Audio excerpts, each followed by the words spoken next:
Hello, welcome to my YouTube channel. So finally इस video का हमारा टॉपिक है कि how to score 360 out of 360 in NEET 2024 upcoming NEET exam. So देखिए, सबसे पहले तो आप लोग मेरा टेलीग्राम चैनल ज्वाइन कर लीजिएगा, क्योंकि वहाँ पर मैं आप लोगों को एलएन का पीडीएफ जो है और जो भी टेस्ट पेपर्स जो मैंने एलएन में दिया था, क्लासरूम का हो चाहे डीएलपी का हो, वहाँ पर मैं आप लोग को वो प्रोवाइड करवा रहा हूँ।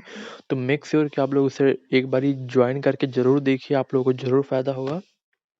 और सबसे पहले हम लोग अपने टॉपिक पे आते हैं कि जैसे ही हम लोग नीट में बायोलॉजी सेक्शन में 360 आउट ऑफ 360 का बात करते हैं, तो ज़ाहिर सी बात है, ये आप लोग समझ ही रहे हैं कि ये सीधे टॉपर्स का मैं बात कर रहा हूँ। और जैसे यहाँ पर बात आता है, तो फिर एक दिमाग में आ जाता है कि भाई अब इसके लिए हमको बेस्ट कोचिंग में जाना होगा, बेस्ट टीचर्स होने चाहिए, मेरे पास बेस्ट नोट्स होना चाहिए और भी तरह-तरह का चीज़ कि मेरे पास अब बेस्ट बुक्स हो सकता है कि एनसीईआरटी से पूरा नहीं हो पाएगा, मेरे पास साइड बुक्स होना चाहिए। तो ऐसे ढेर सारा दिमाग में आप लोग का टॉपिक्स आ जाता है और आप लोग पूछते भी रहते हैं कि इज़ एनसीईआरटी इनफ का वही फिर से क्वेश्चन आ जाएगा। लेकिन आप लोग अब थोड़ा-सा दिमाग शांत करिए, थोड़ा काल्म होकर के शांति से सोचिए कि एनसीईआरटी का 2 बुक है और आप लोगों ने क्या उसे 10 बार पढ़ा है और अभी जो 11 महीने हैं, आप लोगों को उसमें एनसीईआरटी 10 बार ही पढ़ना है। अब उसमें मैं आप लोगों को बताता हूँ कि एनसीईआरटी में और क्या-क्या ज़रूरी होता है। आप लोग तो पहली बारी पढ़ें, थीम तो पूरा समझ में आना चाहिए आपको, डेटाज़ याद होने चाहिए। उसके बाद आप लोगों का सबसे पहला नंबर आ जाता है डेटाज़ का, जो आपको याद होना चाहिए। दूसरा नंबर पे है टेबल, सारे टेबल्स याद होने चाहिए। आप लोगों को बायोमोलिक्यूल्स का एक टेबल तो याद ही आ रहा होगा, जिसमें कि सेकेंडरी मेटाबोलाइट्स दिया हुआ है। वो काफ़ी फेमस टेबल है, मतलब लगभग-लगभग नीट में एक टेबल से हर साल एक क्वेश्चन आ रहा है। और उसके बाद अब आ जाता है आप लोगों का कि टेबल के बाद डायग्राम्स, डायग्राम्स के बाद आ जाता है आपका उसमें लेबलिंग्स। अब लेबलिंग्स में अगर मैं आप लोगों को कुछ पर्टिकुलरली नोट करूँ, तो वैसे तो मतलब जो भी होता है मॉक टेस्ट, उसमें तो हर लेबलिंग एक तरीके से बहुत ही फ़ेमस है। अरे मतलब कि जितना बायोलॉजी में लेबलिंग्स है, सारे के सारे आप लोग को फिगर भी प्रैक्टिस करिए और जो फिगर के नीचे जो डिस्क्रिप्शन दिया रहता है, जैसे कि आपको मैं बता देता हूँ, sexual reproduction in flowering plants में एनाट्रोपस ओव्यूल कहीं नहीं लिखा है चैप्टर में, समरी में भी कहीं नहीं लिखा है, वो फिगर के नीचे लिखा है। और फिर अगर समरी का बात करें, तो समरी में अगर रिप्रोडक्टिव हेल्थ में आप आ जाइए, तो वहाँ पर एक डेटा हुआ है कि हम लोग मतलब कि एक कपल को क्या बोलते हैं कि इनफर्टाइल तब बोलेंगे जब 2 इयर्स तक अनप्रोटेक्टेड क्वाइटस के बाद भी वो प्रेग्नेंट नहीं हो पा रहा है। अब ये डेटा मेन चैप्टर में कहीं नहीं लिखा हुआ है, ये उसमें लिखा हुआ है समरी में, क्वेश्चन पूछा जाता है। और तो आप लोग को मतलब कि एनसीईआरटी में ही देखिए ना, अभी तो वैरायटी इतना ज़्यादा है, इतना वास्ट वैराइटीज़ है कि उसको कवर करने के लिए मतलब कि आप लोग को ज़ाहिर सी बात है 11 महीना ज़रूर लगेगा। और उसमें भी अभी आप लोग को फिजिक्स, केमिस्ट्री को भी कवर करना है। मैं आप लोग को डरा नहीं रहा हूँ, बल्कि मैं ये बता रहा हूँ कि आप लोग देखिए कि एन एनसीईआरटी में बायोलॉजी को आप लोग मतलब कुछ वैसा नहीं है कि बेस्ट टीचर्स, बेस्ट टॉपर्स के नोट्स चाहिए। भैया आप अपने नोट्स दे दो, कैसे आप ला पा रहे हो 360 आउट ऑफ 360। आप एक बारी एनसीईआरटी पढ़ो उसको, और फिर अब हम लोग नेक्स्ट आगे बढ़ते हैं। तो भाई ध्यान देने का तो ये ज़रूरत है ड्रॉपर्स को, या तो जितने भी लोग नीट 2023 दे चुके हैं, कि 2022 में तो असर्शन रीज़न आया था, जो हम लोग बोल सकते थे कि भाई हाँ, असर्शन रीज़न आया इसलिए मतलब कि जो है मार्क्स कम आए।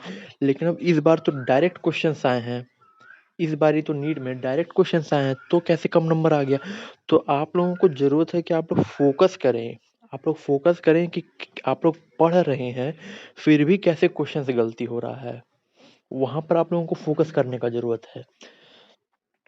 उसके बाद टोटल देख लीजिए, 38 चैप्टर्स आप लोग का बायोलॉजी में ही है और उसमें भी आप लोगों को करना क्या है कि मैं खुद भी अपना बता रहा हूँ कि मैं खुद एनसीईआरटी को मल्टीपल टाइम्स पढ़ा हूँ। और उसके बाद आप लोग उसमें इम्पोर्टेंस देखिए कि बायोटेक्नोलॉजी सबसे पहले आप लोगों को याद करना है क्योंकि उससे ज़्यादा क्वेश्चन आता है। फिर जेनेटिक्स को पढ़िए और मैं आप लोगों को जैसे खुद का बताता हूँ कि मेरा ह्यूमन फिजियोलॉजी में थोड़ा-सा डाउट रहता था। फिर आप लोगों को उसमें पढ़ लेने के बाद एमसीक्यू बनाना है। एमसीक्यू भी कहाँ से एमसीक्यू बनाएँ? इतने सारे बुक्स हैं, ऑनलाइन मटेरियल्स हैं, किसको फ़ॉलो करें? सबसे बढ़िया कौन-सा होगा मेरे लिए? तो सबसे बढ़िया मैं आप लोगों के लिए बता देता हूँ, सबसे बढ़िया है आप लोगों के लिए जो मैंने पर्सनली फ़ॉलो किया नीट प्रेप। नीट प्रेप एक वेबसाइट भी है और उसका एप्लीकेशन भी आता है। उसपे आप लोग एक टारगेट बैच को एनरोल कर लीजिए। ये कोई प्रमोशन नहीं है, ये बल्कि मुझे कोई पेड प्रमोशन नहीं हो रहा है, बल्कि उससे मुझसे काफ़ी ज़्यादा फ़ायदा हुआ था। इसलिए मैं आपको भी बता रहा हूँ कि उसको आप लोग देखिए, उसमें हर चैप्टर से ढेर सारे क्वेश्चन्स बनाइए। इसके बाद आ जाता है अब आप लोगों का पीवाईक्यू प्रैक्टिस। पीवाईक्यू प्रैक्टिस भी काफ़ी ज़्यादा ज़रूरी है कि आप लोगों को ये देखिए कि करना कुछ नहीं रहता है टॉपर बनने के लिए, लेकिन आप लोग एक भसड़ मचाए रहते हैं कि भाई क्या कर ले कि हम टॉपर बन जाएँगे, हम टॉपर बन जाएँगे। अरे आप ये देखो कि आपने वो चैप्टर पढ़ लिया, वो यूनिट पढ़ लिया और फिर पीवाईक्यू उठा रहे हैं तो क्यों क्वेश्चन नहीं बन रहे? क्यों मैंने वो डेटा मिस कर दिया जो मुझे याद करना चाहिए था? क्यों मुझे वो नहीं समझ में आया? उसके लिए आप लोगों को अगर हाँ, ज़्यादा दिक्कत आ रहा है, नहीं समझ में आ रहा है, तो यूट्यूब पे ढेर सारे टीचर्स अवेलेबल हैं। मैं पर्सनली मेरा फ़ेवरेट विपिन शर्मा सर हैं, ओज़ोन क्लासेस वाले। आप लोग के फ़ेवरेट कुछ और हो सकते हैं, जो भी हैं फ़ेवरेट। आजकल तो एक वीडियो में ही मतलब कि कंप्लीट चैप्टर हो रहा है। 2-3 घंटा का एक वीडियो है, उसमें एक बायोलॉजी के कंप्लीट चैप्टर आप लोगों को पढ़ा दिया जा रहा है। अब इससे ज़्यादा फ़ायदा आप लोगों को और क्या चाहिए? और अब जैसे कि मैं आप लोगों को बताता हूँ कुछ पॉइंट्स अगर मैं खुद का डिस्कस कर लूँ, जैसे कि आप लोग समझ नहीं पाते हैं कि आखिर क्या हार्ड है और क्या आसान है। तो मैं आप लोगों को एक बारी बताता हूँ कि आप प्लांट फिजियोलॉजी चैप्टर को उठा लीजिए, प्लांट फिजियोलॉजी यूनिट को। उसमें C3 साइकिल, C4 साइकिल का दिमाग में क्लियर विज़न होना चाहिए आप लोगों का। और उसके बाद रेस्पिरेशन चैप्टर जो है बच्चों को काफ़ी ज़्यादा डिफ़िकल्ट लगता है कि रेस्पिरेशन चैप्टर भैया मुझे मतलब कि उसमें इतने सारे हैं। अब जैसे कि रेस्पिरेशन चैप्टर में आप लोग जाइएगा तो ईएमपी पाथवे आ रहा है, फिर टीसीए साइकिल आ रहा है, फिर उसके बाद इलेक्ट्रॉन ट्रांसपोर्ट ईटीएस साइकिल आ रहा है। तो ऐसा नहीं है कि वो सब आप पहली बार पढ़ रहे हैं, आप ही भूल रहे हैं, आप ही को कन्फ्यूज़न आ रहा है। लेकिन हाँ, उतना ही पढ़िए जितना एनसीईआरटी में लिखा है, नहीं तो कोचिंग में आप लोगों को या तो स्कूल्स में भी आजकल मतलब कि वो जो है ईएमपी पाथवे जिसको बोलते हैं, उसमें आप लोगों को हर स्टेप का एंजाइम्स लिखा दिया जाता है, जो कि निहायती फालतू है, उसका कोई ज़रूरत नहीं है। जितना एनसीईआरटी में एक हेक्सोकाइनेज़ करके एक एंजाइम लिखा हुआ है, बस उसी क्वेश्चन आता है और कहीं से क्वेश्चन नहीं आता है। तो सबसे पहले तो आप लोग मतलब कि जो आउटसाइड एनसीईआरटी है उससे तो बचिए। उसके बाद तो आप लोग एनसीईआरटी को उतने अच्छे तरीके से पढ़ पाइएगा। और ये भी नहीं है कि एनसीईआरटी को पूरा कम पढ़ना है। बहुत सारे बच्चे इसको लाइटली ले लेते हैं कि भाई एनसीईआरटी तो हम मतलब 1-2 बारी पढ़ लेंगे तो काम चल जाएगा। काम फिर चलता नहीं है तो फिर पता चलता है कि और जहाँ तक आप लोग देख रहे हैं अभी जो 21 लाख अपीयरेंस हैं, इसमें तो भाई बायोलॉजी में एटलीस्ट 340 आपको स्कोर करना ही पड़ेगा। 340 से 350, 360 बस आप लोग के पास 4 क्वेश्चन है गलती करने के लिए। तब आप लोग समझ सकते हैं कि आप लोगों को एक्यूरेसी कितना ज़्यादा रखना पड़ेगा और उसके लिए और सारे के सारे अब तो असर्शन रीजन भी आ रहा है और असर्शन रीजन तो दुनिया में मतलब कि अभी देख रहे हैं कि इतने सारे बुक्स हैं, एलन के मॉड्यूल, आकाश के मॉड्यूल और न जाने कितने साइड तरह के साइड बुक्स हैं। अब वो सब से असर्शन रीजन तो बनेगा नहीं, असर्शन रीजन तो एनसीईआरटी से बनेगा। तो अब आप लोग अपना समझ लीजिए कि कैसे आप लोगों को वो भी मैं आप लोगों को एक वीडियो में बता दूँगा कि असर्शन रीजन को भी कैसे बनाते हैं। अब उसके बाद मैं आप लोगों को बताता हूँ कि एक बारी स्टेप्स मैं आप लोगों को 6 जो स्टेप्स है उसको बताने के बाद क्लियर करता हूँ। सबसे पहला स्टेप में आता है कि एनसीईआरटी को पढ़ना बार-बार 10 बार बायोलॉजी में। सेकंड स्टेप आता है कि एमसीक्यू बनाना।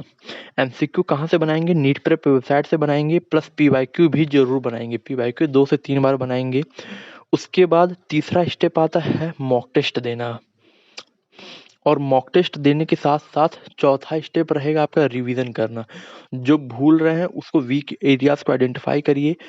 आप लोगों को मैं अपना 5 वीक एरियाज़ में अभी तुरंत बताता हूँ। सबसे पहला एनिमल किंगडम का मुझे एग्ज़ाम्पल्स नहीं याद होता था। मॉर्फ़ोलॉजी में मुझे एग्ज़ाम्पल्स में कन्फ्यूज़न होता था। उसके बाद हम लोग सीधे यहाँ आ जाएँ तो मिनरल न्यूट्रिशन में मुझे सारे एलिमेंट्स का जो फंक्शंस रहता था वहाँ पर कन्फ्यूज़न होता था। फिर रेस्पिरेशन में पाथवेज़ में थोड़ा-सा प्रॉब्लम आ रहा है, वो मुझे पता है कि आ रहा है तो उसे मुझे फिक्स करना है। और उसके बाद सीधे आप यहाँ आ जाए तो हाँ, ह्यूमन हेल्थ एंड डिज़ीज़ में जो डिज़ीज़ वाला पार्ट्स है, वहाँ पर मुझे कन्फ्यूज़न हो रहा है कि वो मैं याद नहीं रख पा रहा हूँ। तो ऐसे आप लोगों को भी अपना आइडेंटिफ़ाई करना होगा कि मेरा वीक एरियाज़ ये है। ऐसा नहीं कि जो मेरा वीक एरियाज़ है वही आपका भी वीक एरियाज़ रहेगा। और नेक्स्ट है अब आप लोगों का कि जो भी वीक एरियाज़ मैंने आप लोगों को बताया इसे फिक्स करना, यही है आप लोग का 5वां स्टेप। और आप लोग बाकी तो जान ही रहे हैं कि कितना एक्यूरेट होना होगा आपको बायोलॉजी के लिए। चलिए अब हम लोग मिलते हैं अगले वीडियो में।